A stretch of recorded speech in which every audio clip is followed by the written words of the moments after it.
My name is Jeff Bezos, and I will tell you this.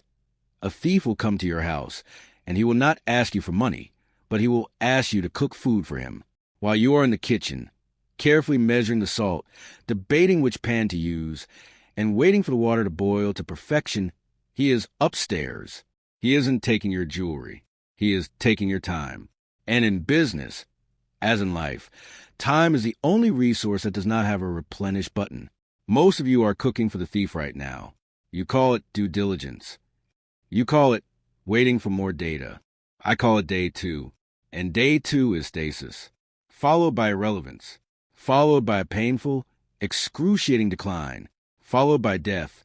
If you want to build an empire that outlasts your own lifespan, you have to stop trying to be right and start trying to be fast. Today, I am going to pull back the curtain on the single most important mental model I use to build Amazon from a garage in Seattle into a global titan. The 70% decision rule. I'm going to show you exactly how to identify type 1 and type 2 decisions, why waiting for 90% of the information is a death sentence, and how to weaponize high-velocity decision-making to leave your competition in the dust. This isn't just business theory. This is the DNA of a trillion-dollar monopoly. If you are serious about escaping the day 2 trap and mastering the frameworks of the world's most successful innovators, you need to be here. Subscribe to Jeff Bezos Highlights right now. Don't let the thief take another minute of your growth. Turn on those notifications because the world moves fast, and I promise you, I move faster. Let's get to work. Phase 1.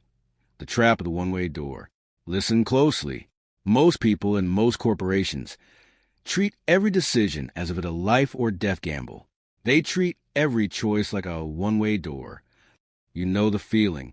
You stand at the threshold, looking into the darkness of a new project, a new hire, or a new product launch. You think to yourself, if I walk through this door and I'm wrong, I can't come back. I'll be trapped. My reputation will be ruined. My capital will be gone. Because you are terrified of that door locking behind you, you stop. You sit in the hallway. You call a meeting. Then you call another meeting to discuss the first meeting. You hire consultants. You wait for more data. You wait for the perfect moment. But here's the truth that the thief doesn't want you to know. Most decisions in life and business are two-way doors. If you walk through a two-way door and it turns out to be a mistake, you don't have to stay there.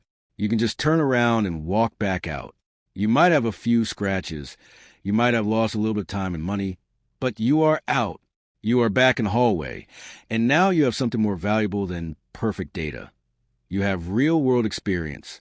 The fatal mistake that kills startups and turns giant companies into slow-moving dinosaurs is applying a Type 1 decision-making process to Type 2 decisions. Type 1 decisions. One-way doors, these are high stakes, irreversible choices. Changing your company's fundamental business model. Selling the company. Betting the entire year's R&D budget on a single and proven technology. These require heavy deliberation. They require the chief to sit in a room and obsess over every variable. You should move slowly here. You should be the last person to leave the room. Type 2 decisions. Two-way doors, these are almost everything else. Changing a website's UI. Testing a new marketing channel. Hiring a mid-level manager. Adjusting the price of a single SKU. These are reversible. If you treat a Type 2 decision like a Type 1, you are committing a crime against velocity. When you force a two-way door decision to go through a massive corporate hierarchy for approval, you aren't being careful. You are being expensive. You are teaching your team that speed doesn't matter. You are signaling to your best, most innovative employees that their judgment isn't trusted. And eventually, those innovators will leave you to go work for someone who lets them walk through doors.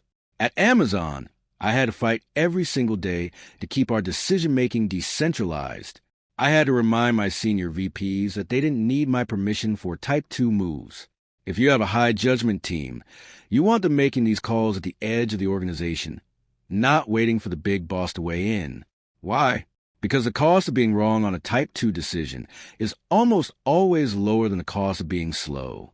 If you spend 6 months deciding whether to launch a new feature and it fails, you lost 6 months plus the development cost. If you launch in 6 days and it fails, you've lost 6 days. You can fail 10 times in the time the careful person spent failing once. Who do you think wins in the long run? The thief loves your caution. The thief loves your due diligence. While you're analyzing the market, the high-velocity competitor has already walked through 5 doors, realized 3 were dead ends, and found the gold mine in the 4th. You must develop the muscle memory to distinguish between these doors instantly. Ask yourself, if I'm wrong, can I undo this? If the answer is yes, then move. Move now. Don't wait for the committee. Don't wait for the 90th percentile of data. If you have 70% of what you need and it's a two-way door, you are already late. This is how we stayed day one, even as we grew to over 1 million employees. We kept the doors swinging. We made it okay to walk back out of the door, as long as you did it quickly and learn why the room was empty. If you want to operate at my level, you have to stop being a door watcher and start being a door walker. You have to embrace the messiness of reversal. Most of you are so afraid of looking wrong that you become static. And static is the precursor to death. In the next phase, I'm going to tell you exactly how to find that 70% mark, the sweet spot where you have enough info to be dangerous, but not enough to be slow. But first, you need to audit your life. Look at the decisions you've been sitting on for the last month. How many of them are actually one-way doors? I'll bet my last dollar that 90% of them are two-way doors you've been treating like life sentences. Stop cooking for the thief. Stop waiting for the water to boil. Walk through the door. Phase 2, the 70% rule, how to weaponize incomplete data. Most of you are perfectionists. You think that being a perfectionist is a badge of honor. You put it on your resume. You say it in interviews like it's a secret strength. I'm here to tell you that in the world of high-stakes business, perfectionism is just a high-end word for procrastination. It is a shield you use because you are afraid of being wrong.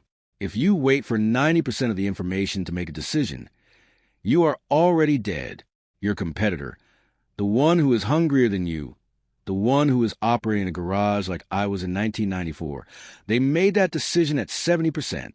By the time you get your perfect data at 90%, they have already pivoted twice, captured the customer's attention, and started working on the next version. You must learn to love the 70% mark. Why 70%? Because 70% is the event horizon of decision-making. At 70%, you have enough information to have a high probability guess, but you haven't yet hit the diminishing returns wall. The gap between 70% and 90% is where the thief lives.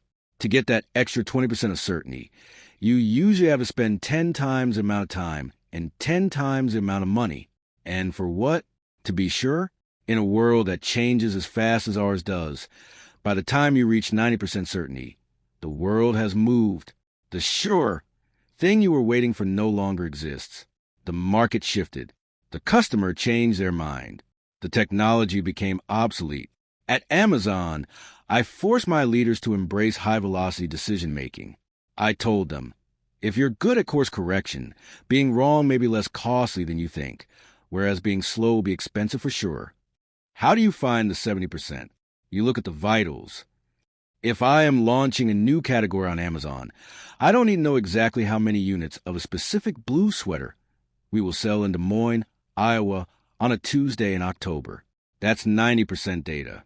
I only need to know, is the market growing? Do customers hate the current options? Can we provide a better price or a faster delivery? That's 70% data. If those 3 vitals are yes, we move. We don't wait for the focus groups. We don't wait for the 3-year projections that are usually just lies told with spreadsheets anyway.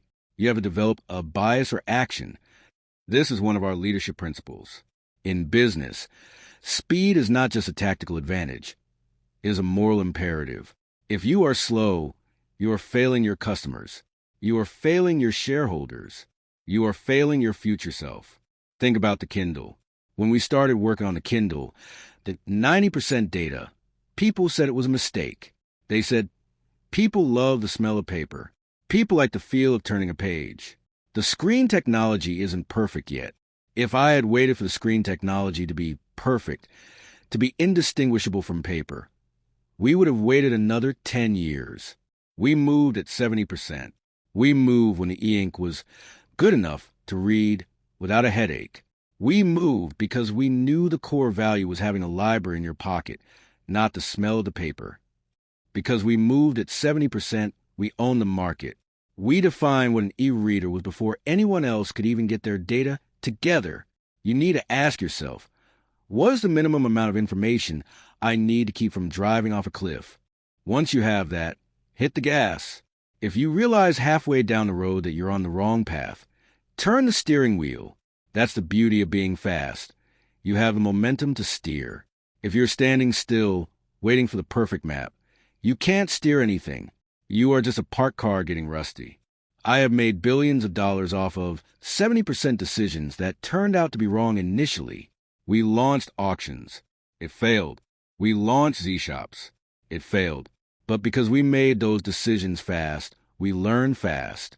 Those failures were the 70% data we needed to create Amazon Marketplace, which now accounts for over half of everything sold on Amazon. If I had been a 90% man, I would still be analyzing why auctions didn't work. Instead, I used the failure as fuel. This requires a cultural shift in your mind. You have to stop punishing yourself for being wrong and start punishing yourself for being slow. Being wrong is a budget item. It's a cost of doing business. Being slow is a systemic failure. It's a rot that starts at the head and works its way down. The 70% rule is about velocity over precision. In a race, the person who runs at 70% accuracy but 100% speed will almost always beat the person running at 100% accuracy but 10% speed. You are currently paralyzed by the fear of a mistake. I am telling you that the mistake has already happened. The mistake is the time you've already lost. The mistake is the thief who is currently eating the food you cooked for him while you were busy checking the recipe for the 10th time. In the final phase, I'm going to show you how to disagree and commit. This is a secret weapon for when your team isn't on board, and it's the only way to keep the 70% rule from turning into a 0% disaster. But for now, I want you to look at your to-do list. Find the biggest thing on there. Do you have 70% of the info? If you do, make the call before this video ends. Speed is the only way to stay day one. Phase 3. Disagree and commit. The secret to unstoppable momentum. Now, we come to the part where most leaders fail. They understand the two-way door. They understand the 70% rule. But then they hit a wall. That wall is consensus. They think that in order to move fast, everyone in the room has to agree. They think they need to convince every skeptic, every pessimist, and every cautious manager before they can execute. If you wait for consensus, you are back in the kitchen cooking for the thief. You are trading your speed for a feeling of harmony. Harmony doesn't build empires. Momentum builds empires. In the high-velocity world of Amazon, I introduced a phrase that changed everything. Disagree and commit. This is how it works. If you have a conviction on a particular direction, even if there is no consensus, you should be able to say, look, I know we disagree on this, but will you gamble with me on it? Disagree and commit. By the time you're at this point, no one knows the answer for sure, and you'll probably get a quick yes. Most people think that to get someone to work hard, you have to change their mind. You don't. You just have to get them to commit to the action. I've done this myself many times. We were debating a particular Amazon original movie. I had the opposite opinion of the team. I thought it was a mistake. I thought the data was shaky.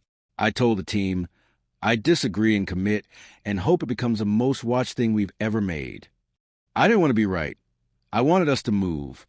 If I had spent 3 weeks trying to prove I was right, I would have drained the energy out of the creative team. I would have slowed down the pipeline. I would have been a bottleneck.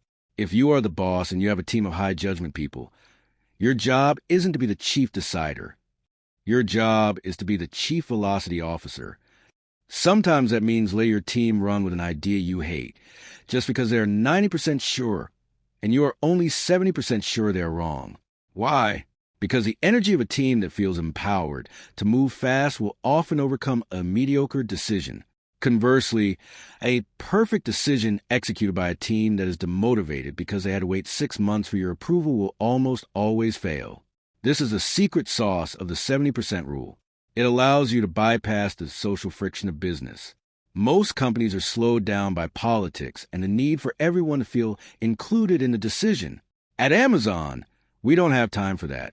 We have day one to protect.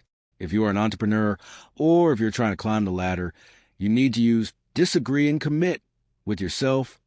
2, you have a risk-averse voice in your head. It's the voice that says, maybe we should wait. You need to tell that voice, I hear you, I disagree. Now commit. The thief I told you about, the one who wants your time, he wins when you hesitate. He wins when you let the committee in your head take a vote. He wins when you value being right more than being fast. I have spent decades watching people with better ideas in mind fail because they were too slow. I watched brilliant engineers get out-hustled by people who barely knew how to code but knew how to ship. I watched retailers with more money than Amazon go bankrupt because they couldn't decide how to handle the internet. They weren't wrong. They were just late. You have to decide today. Are you going to be a consensus seeker or a market leader?